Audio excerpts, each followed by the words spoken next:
Hi, this is Lucia with The Art of Love.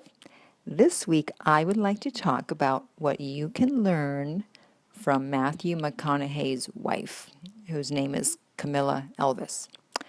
And you'll see why I'm talking about this in a minute. So I heard an interview a few days ago where Matthew McConaughey was talking about how he met her and everything that happened in the first 24 hours. And I thought, aha, that's why she was able to marry him, because she did everything right. Because if she had done the opposite of what she did, it would have gone totally the other way and they would not be married. So I will tell you briefly a few things that he said and explain why they were the right things, although some will obviously be obvious. So he saw her at a nightclub in Los Angeles and he saw her walk across the room. And so he looks at her, she sees him, she looks at him, they're both smiling. And, he kind of wants her to come over to him. But she didn't.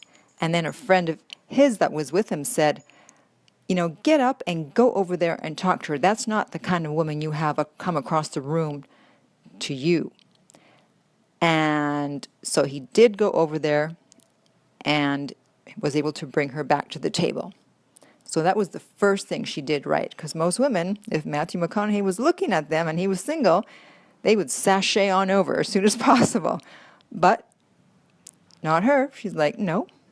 I don't know what she was thinking, but her thought probably was like, well, if he's interested, he'll come to me. So the man has to show that he's interested and he has to put in the effort. He doesn't just summon you over.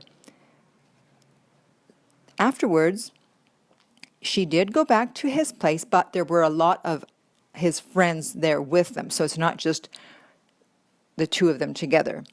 So she went back there, continued the after party, whatever. And then it got late. She was going to leave. And he's like, no, why don't you stay in the spare bedroom?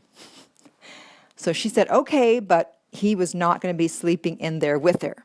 So that was the second thing she did right. She did not have sex right away.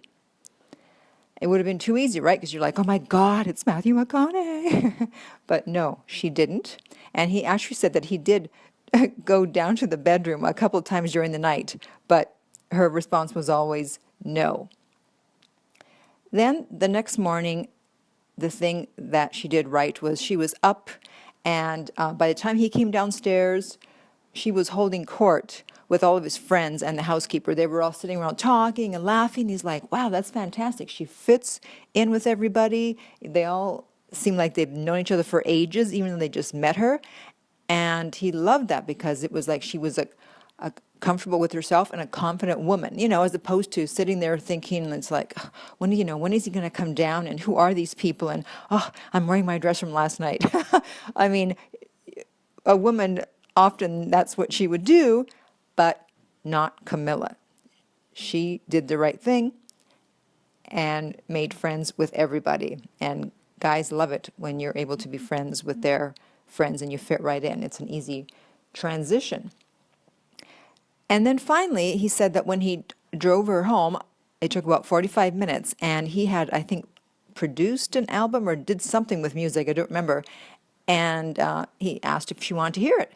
She said, sure. So he put it on, and he said they did not speak a word the whole time, that there was just a very comfortable silence. And I thought, that's fantastic, because even I would have been tempted to talk while listening to this music. I would have been like, oh, wow, this is really good. And how'd you produce it? Blah, blah, blah, blah, blah, blah, blah. Talking. But he loved the fact that she didn't say anything and she just listened. And if you might recall a earlier podcast I did where I said that guys generally think that women talk too much anyway. So here's an example of a woman that didn't talk at all and that further endeared her to him. So because of those 4 reasons, she is now Mrs. Matthew McConaughey. Because if she had done the total opposite, I'm pretty sure they would not be married. If she had walked over to him, if she had slept with him the first night, if she had been in a bad mood the next morning because she was still in her clothing from last night and she's waiting for him to come down and she doesn't want to hang out with his friends, and if she had talked during the ride home, I doubt they would not be married.